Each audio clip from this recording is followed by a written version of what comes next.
നല്ല നാടൻ ചെറിയ പഴുത്ത മാങ്ങ കിട്ടിയപ്പോഴേ എനിക്ക് ഓർമ്മ വന്നൊരു ഐറ്റം ഉണ്ട്. അതേതാ അറിയോ? നമ്മുടെ സിനിമാ നടി ഊർമിള ഉണ്ണി മാം ഉണ്ടല്ലോ, അവർ തയ്യാറാക്കുന്ന കോവിലകം സ്പെഷ്യൽ ഒരു മാമ്പഴ പുളിശ്ശേരി ഉണ്ട്. ആ ഒരു പുളിശ്ശേരിയാണ് ഇന്ന് നമ്മളിവിടെ തയ്യാറാക്കുന്നത് കേട്ടോ. ഞാനെന്തിനാണ് ഇതിനെക്കുറിച്ച് പറയുന്നത്? അവർ തന്നെ നിങ്ങൾക്ക് വിശദമായിട്ട് ഇത് പറഞ്ഞു തരുന്നുണ്ട്. ഞാനത് നിങ്ങൾക്ക് വേണ്ടിയിട്ട് തയ്യാറാക്കി കാണിക്കുന്നെന്ന് മാത്രം. എങ്ങനെയാണ് ചെയ്തെടുക്കുന്നത് നോക്കാമല്ലേ? അപ്പോൾ നിങ്ങളത് തയ്യാറാക്കുന്നതിന് മുൻപേ ആദ്യം നമുക്ക് ശർക്കര പാനിയൊക്കെ ഒന്ന് റെഡിയാക്കി വെക്കാം. ഞാനിവിടെ ഒരച്ച ശർക്കരയാണ് എടുത്തേക്കുന്നത്. അതിലേക്ക് 1/2 കപ്പ് വെള്ളം ഒഴിച്ചിട്ട് നമുക്കതൊന്ന് ഉരുക്കി മാറ്റി വെക്കാം. അതുപോലെ തന്നെ മാമ്പഴത്തിൻ്റെ തൊലി ഒന്ന് കളഞ്ഞെടുക്കുകയും കൂടെ വേണം. അപ്പോൾ ഞാൻ പറഞ്ഞല്ലോ എനിക്ക് ചെറിയ നാടൻമാങ്ങയാണ് കിട്ടിയേക്കുന്നതെന്ന്. അതിൻ്റെ തൊലിയൊക്കെ ഒന്ന് നമ്മളെ ഇങ്ങനെ അടർത്തിയെടുക്കണം കേട്ടോ. അപ്പോൾ അതുകൂടെ നമ്മൾ ചെയ്തിട്ട് അങ്ങ് മാറ്റി വെക്കാം. ഇതിലേക്ക് ചെറിയ മാങ്ങയായതുകൊണ്ട് ഞാനൊരു 6 എടുക്കുന്നുണ്ട്. ഇതിലേറെ കുറച്ചുകൂടെ വലുതാണെങ്കിൽ നിങ്ങൾക്ക് 3 4 ഒക്കെ തന്നെ എടുത്താൽ മതിയാവും കേട്ടോ. മാങ്ങ കൂടെ ഇതുപോലെ തൊലിയൊക്കെ കളഞ്ഞ് റെഡിയാക്കിയതിന് ശേഷം നമുക്ക് മാം എങ്ങനെയാണ് ഇത് പറഞ്ഞു തരുന്നതെന്ന് നോക്കാമല്ലേ?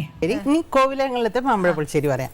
അതിൻ്റെ പ്രത്യേകത എന്താണെന്ന് വെച്ചാൽ ആദ്യം തന്നെ മാങ്ങ കുറച്ച് ഇത്തിരി വെള്ളം ഒഴിച്ചിട്ട് ഒന്ന് തിളപ്പിക്കും.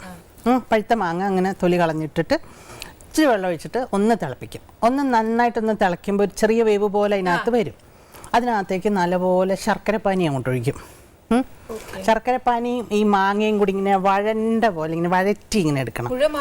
ഫുൾ മാങ്ങ 2 മാങ്ങ ഇട്ടാൽ മതി. കുറച്ച് ഒരു ചെറിയ ഫാമിലിക്ക് 2 3 മാങ്ങ മതി. അതും ചന്ദ്രക്കാര മാങ്ങ ഏറ്റവും നല്ല കേട്ടോ. അങ്ങനെ പിഴിഞ്ഞു കൂട്ടുന്നതില്ലേ, അങ്ങനത്തെ ചന്ദ്രക്കാര കൊച്ചു മാങ്ങയല്ലേ, അത് 3 4 ഇട്ടാലും ഇത്രയേ ഉള്ളൂ. എന്നിട്ട് അതിൽ ഈ ശർക്കരപ്പാനി ഒഴിച്ചിട്ട് നന്നായിട്ട് ഇളക്കണം. അപ്പോൾ അതിങ്ങനെ എല്ലാം കൂടെ കുഴഞ്ഞ പോലെ വരും. എന്നിട്ട് അതിൽ കുറച്ച് നെയ്യ് ഒഴിക്കണം. അപ്പോൾ ആ നെയ്യിൻ്റെ മണം അതിലോട്ട് അങ്ങോട്ട് പിടിക്കും. അതിൽ നെയ്യ് ഒഴിച്ചിട്ട് ഒന്ന് നന്നായിട്ട് വഴറ്റുക. എന്നിട്ട് അതിലേക്ക് വേണം നമ്മൾ കുറച്ച് തേങ്ങ, ഒരു പിടി തേങ്ങ, 4 മാങ്ങയുള്ളെങ്കിൽ ഒരു പിടി തേങ്ങ, കുറച്ച് തൈര്, കുറച്ച് മഞ്ഞൾപ്പൊടി, കുറച്ച് മുളക് പൊടി, ഇത്രയും മാത്രം. ചുമ്മാ ഉള്ളി ഇഞ്ചി ഒന്നും കൊണ്ടിടരുത്. ഇത്രയേ ഉള്ളൂ. കഴിഞ്ഞു കോമ്പിനേഷൻ. ഇത് നന്നായിട്ട് അരയ്ക്കുക. കല്ലിൽ അരയ്ക്കുകയാണെങ്കിൽ നല്ല വെണ്ണ മാതിരി അരച്ചെടുക്കണം. അല്ലാന്ന് വെച്ചാൽ മിക്സിയിൽ അരയ്ക്കും. നന്നായിട്ട് വെണ്ണ പോലെ അരച്ചെടുക്കുക. തേങ്ങയും മഞ്ഞപ്പൊടി മുളക് പൊടിയും. മഞ്ഞപ്പൊടി മുളക്, തൈര് മറക്കരുത്. പുളിയുള്ള തൈര് വേണേ. പുളിയുള്ള തൈരും കൂടെ അതിൽ ചേർത്ത് നന്നായിട്ട് അരച്ചിട്ട് ഈ മാമ്പഴത്തിൻ്റെ ഈ കുറുക്കി വെച്ചിട്ടില്ല അതിനകത്തോട്ട് ഒഴിക്കുക. എന്നിട്ട് പ്രത്യേകം ശ്രദ്ധിക്കേണ്ടത് കടുക്, മുളക്, ഉലുവ നെയ്യിൽ തന്നെ വറക്കണം. വെളിച്ചെണ്ണയിലൊന്നും വറക്കരുത്. വെളിച്ചെണ്ണയിലൊക്കെ വറുത്ത സാധാരണ പുളിശ്ശേരിയായി പോകും. ഇവിടെ അങ്ങനെ ഒഴിച്ചാൽ അവിടെ എത്തണം. അങ്ങനെയൊന്നും അല്ല പുളിശ്ശേരി വേണ്ടത്. നല്ല കുറുക്കകളം പോലെ ഇരിക്കണം. കുറുകിയ പോലെ ഇരിക്കും. പാത്രത്തിൽ ഇങ്ങനെ കുറുകിയ പോലെ. അന്നിച്ച് കട്ടിക്ക് അങ്ങനെ പുഴുക്ക് പോലെ ആക്കരുത്. ഒത്തിരി ലൂസായിട്ട്. അതാണ് ശരിയായിട്ടുള്ള മാമ്പഴ പുളിശ്ശേരി. അവസാനം ആർക്കും വേണ്ടാത്ത കരിവേപ്പില.